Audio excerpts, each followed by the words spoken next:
신성장주들을 찾다 보니 이런 생각이 들었습니다. 우리가 신곡들을 보면 그 노래들이 당시에 인기 있는 곡들이 있잖아요. 그런데 어떤 곡들은 시간이 지나면 잊혀지고 또 어떤 곡들은 그 시대에 앞서 나가는 노래라서 그 시간이 지나도 불려지는 그런 노래들이 있잖아요. 이런 IPO, 그러니까 새로 상장하는 종목들, 신성장주들은 이런 신곡, 신상 이런 거랑 비슷한 것 같아요.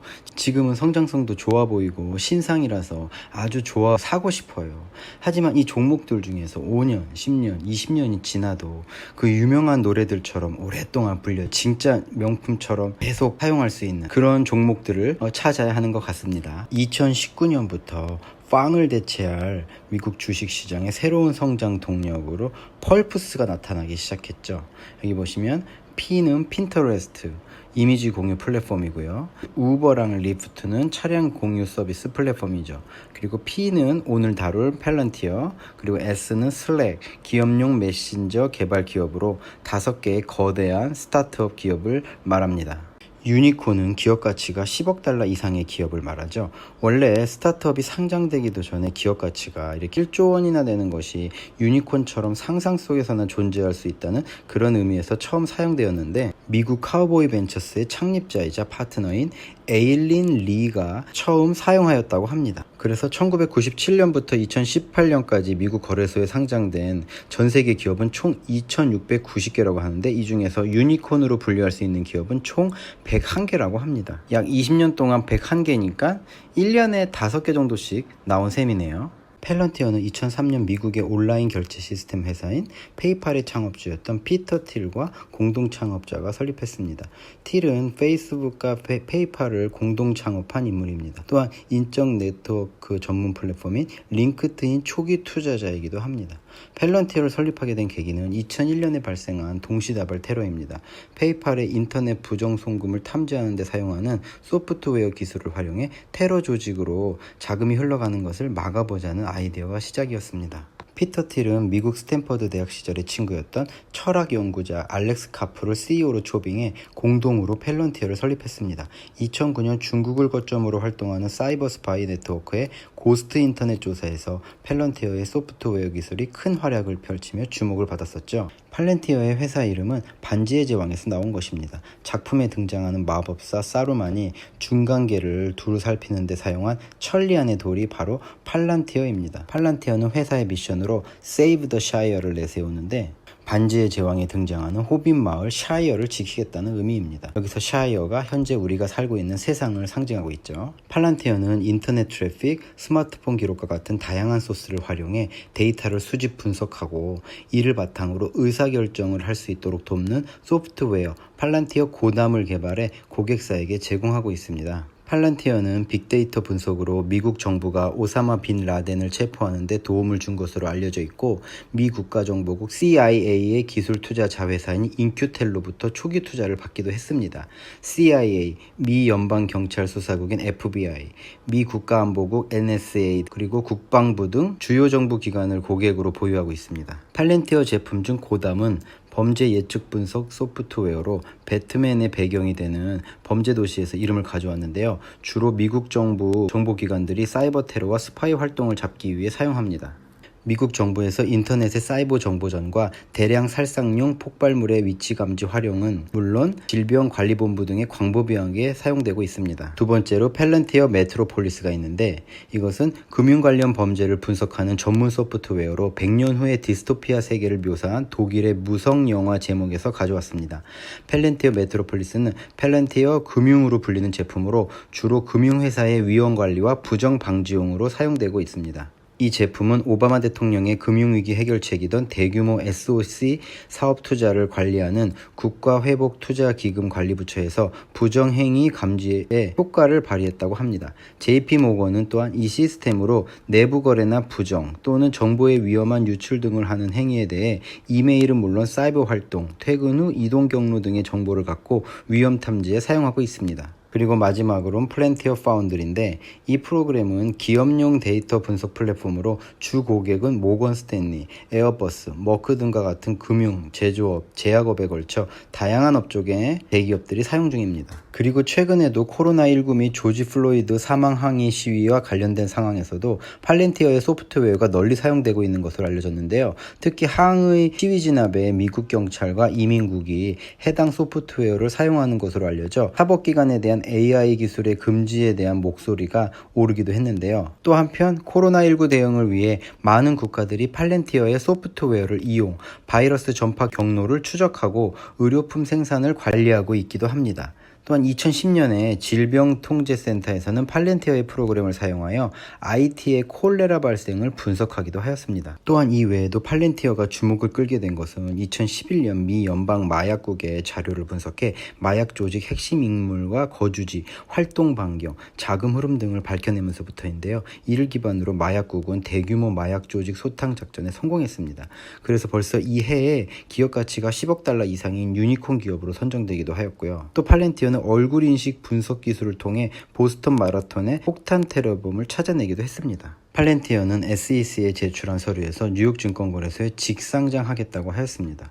사실 틸은 팔렌티어가 가능한 올해 비공개 기업으로 남아있기를 원했으나 다른 창업자들은 IPO를 추진해 왔었습니다. 그래서 이 얘기는 조금 이따 말씀드리고요. 아무튼 직상장은 무엇이냐면 주관사를 거쳐 신주를 발행하는 일반적 기업 공개와는 달리 주관사를 두지 않고 기존 투자자 및 직원의 보유 주식을 증권거래소에 직접 상장하는 방식인데요. 직접 상장은 발행 주관사를 선정해 신주를 발행하는 것보다 수수료 등 각종 비용을 줄일 수 있고 신주를 발행하지 않고 기존 주식을 바로 상장하기 때문에 기존 투자자들이 상장 직후 주식을 바로 사고 팔 수 있습니다. 음악 스트리밍 서비스 업체인 스포티파이와 협업 프로그램 제공 업체인 슬랙, 그리고 사무실 등 작업장 관리 소프트웨어인 아사나도 같은 방식을 선택했었습니다. 사실 팔란티어의 상장 준비 과정은 험난했는데요. 투자자들에게 이익을 안겨주겠다는 약속을 반복해서 지키지 못했고 피고용인들은 자신들이 받은 회사 주식을 시장에서 팔 수 있게 해달라고 요구했었습니다. 그래서 직상장을 하면 기존 주주들이나 투자자들이 락업 기간이 없기 때문에 바로 이익을 실현할 수가 있고, 또 피고용인들도 아까 말씀드렸듯이 자신들이 받은 회사 주식을 시장에서 팔 수 있기 때문에 직상장을 한 것 같은데요. 또 다른 이유는 나스닥 자본시장 담당자 제이 헬러가 한 인터뷰에서 볼 수 있는데요. 뭐라 그랬냐면은 직상장에 가장 적합한 기업은 자본이 필요하지 않으며 경험이 풍부한 경영진을 보유하고 있으며 재무지표와 예측을 사전에 제공할 용의가 있습니다 라고 말했는데요. 이 내용을 보면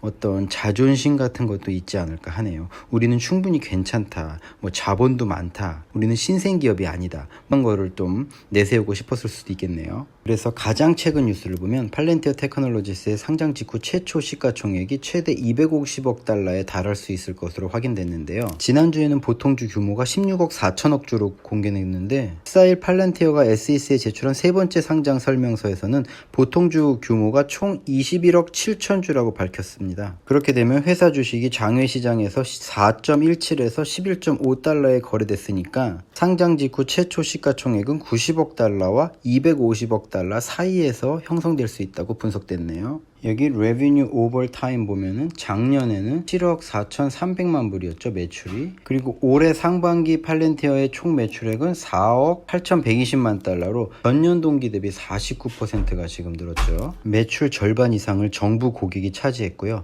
같은 기간 흑자는 내지 못했으나 여기 판매 및 마케팅 비용과 연구 개발비가 좀 줄어들었어요. 그래서 순손실이 1년 전 같은 기간 2억 8,045만 달러에서 1억 6,472만 달러로 좀 줄었죠. 6개월 기준입니다. 그리고 주당 순이익도 2019년 6개월 같은 기간 마이너스 0.49에서 마이너스 0.27로 줄었으니 지금 좋아진 거죠, 굉장히. 수익성을 살펴보기 위해서 손익계산서 다시 한번 보면 상반기 기준 영업손실이 1억 6,933만 달러 기록하고 있습니다. 작년 대비 올해 상반기 매출 증가율이 40% 증가했고 작년 같은 기간보다 적자폭이 줄긴 했지만 아직 적자를 벗어나지 못하고 있죠. 연간 기준으로도 2018년 6억 2,344만 달러에서 2019년 5억 7,644만 달러의 영업손실이 기록되어 있죠. 향후 수익성을 어떻게 확보하느냐도 주가에 영향을 줄 것으로 보입니다. 그리고 약점이라고 보일 수도 있는데 올해 상반기 기준 125개사라는 정확한 고객수가 공개되었습니다.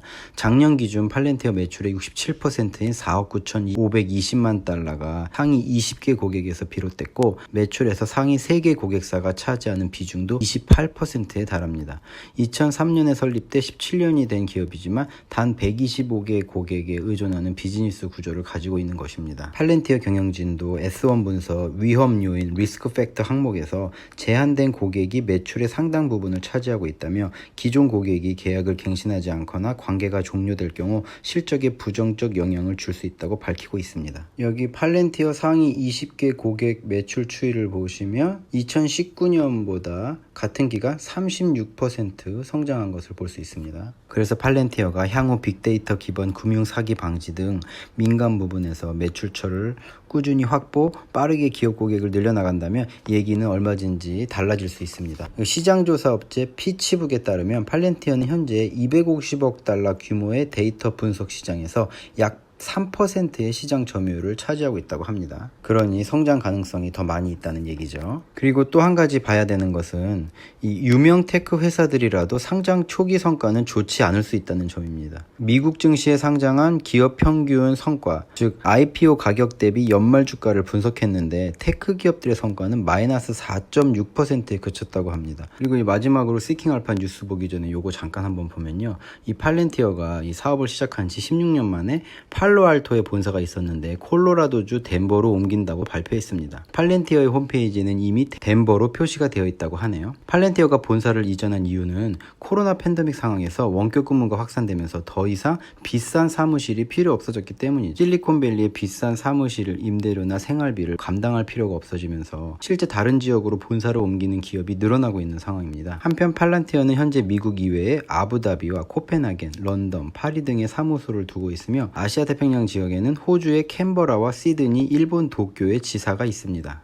국내 진출 등의 소문도 돌았으나 아직까지는 계획이 없는 것으로 보이고요. 다만 지난해 4월 두산 인프라코어가 국내 기업 가운데 처음으로 팔렌티어와 전략적 파트너십을 맺었습니다. 이제 마지막으로 시킹알파 9월 16일 기사 보면서 결론을 내리겠습니다. 이 표는 이 팔렌티어의 템 시장 규모인데요. 검은색이 정부, 파란색이 커머셜 부분입니다. 커머셜 영역이 정부기관 성장 가능성 영역보다 더 크고 앞으로도 더 상업 영역을 넓혀 나갈 예정입니다. 2019년도에는 53%의 매출이 상업 고객에서 47%가 정부기관에서 나왔습니다. 미국 정부 하나만 상대하기보다는 세계 미국 동맹국가의 정부를 대상으로 판매처를 넓혀 나가는 계획을 세우고 있는데요. 1919년엔 매출의 40%가 미국 내 고객이며 60%가 해외 매출입니다. 팔렌티어는 본질적으로 정부에 초점을 맞췄기 때문에 영구적으로는 계약을 확장할 수 있습니다 라고 나오네요. 이 표는 뭐냐면은 2377조가 통과되었다는 건데 이 조항은 미국 연방정부가 필요에 의한 맞춤형 소프트웨어를 제작하기보다는 벌써 제작되어 있는 소프트웨어를 이용해야 한다는 내용입니다. 그런데 이 팔렌티어가 미군을 상대로 한 소송에서 2016년 승소하면서 전투사항 시 이용하는 정보 시스템에 대한 맞춤형 솔루션을 추진하기로 결정이 되었어요. 이것을 승소함으로써 팔렌티어가 점점 더 많은 계약을 맺을 수 있는 길이 열렸다고 합니다. 이 소송이 진행되면서 미국은 상업용 소프트웨어를 검토하기 시작했고 실제 데이터를 이용해 팔렌티어 제품을 포함한 여러 제품을 테스트해본 후 팔렌티어 소프트웨어 군 전역 전술부대에 배치하기로 결정을 했습니다. 그래서 이 표를 보시면 2019년 팔렌티어 US 아미에게 이 8억 달러 계약을 따냈는데요. 이 엄청난 계약 금액 여기 성장을 보여주죠. 2019년, 2020년 보시면은 이 팔렌티어 주식은 A, B 두 개로 나눠져 있어요. 그래서 A주는 주당 한 표의 권리를 행사할 수도 있지만 B주는 10표를 행사할 수 있는 주식입니다. 페이스북과 비슷한 구조인데요. 그리고 이 클래스 F 주식은 이 설립자 틸, 코헨, 카프에게 주식 총 투표권의 40% 미만을 제공하여 기본적으로 설립자가 주요 결정을 제어할 수 있도록 하는 방식입니다. 그래서 클래스 F 등급은 특별한 의결권을 가진 창업자 3명에게만 발급되면 다른 소유주에게 양도할 수 없다고 회사 측은 말합니다. 그래서 여기 표 보시면 틸이 클래스 B 주식의 29.8%와 설립자 펀드의 지분 12.7%도 소유하고 있습니다. 이 카프와 코엔도 각각 9.3%, 3.2%의 클래스 B 주식을 소유하고 있는 것으로 보입니다. 그리고 아까 빼먹었는데요. 이 피터 틸이 실리콘밸리에서 드문 트럼프 지지자잖아요. 이 틸이 제출 서류에서 트럼프 지지자라는 점을 마치 확인시키듯이 중국 공산당과는 거래하지 않는다고 밝혔고요. 또 중국에서 서비스하지 않는다고 강조했었습니다. 이 팔렌티어는 서구 자유민주주의와 그 전략적 동맹들을 지원한다는 우리의 목표와 부합되지 않는다고 판단되는 고객이나 정부와는 사업하지 않는다고 이 SEC에 제출한 서류에 밝혔습니다. 그리고 이제 마지막으로 이 표를 보시면은 팔렌티어가 투자자들을 통해 얼마의 투자 금액을 확보했는지 보여주는데요. 총 26억 달러를 확보했는데요.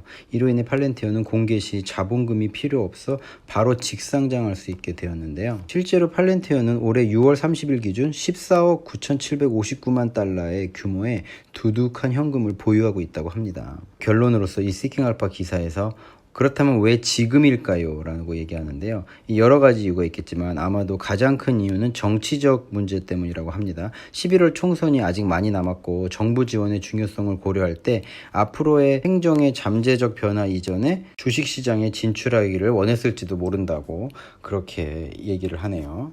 그리고 영상을 마치려고 보니까 여기 기사 하나가 떴어요. 바로 원래는 이제 9월 23일에 첫 상장을 예상했잖아요. 팔렌티어가. 근데 수정안을 냈다고 합니다. 9월 29일로 상장 날짜가 일주일 미뤄질 것이라는 기사가 어제 요게 나왔습니다. 네, 오늘도 즐겁게 영상 시청하셨으면 하고요. 도움이 되셨길 바랍니다. 다음에도 더 유익한 영상으로 찾아뵙겠습니다. 감사합니다.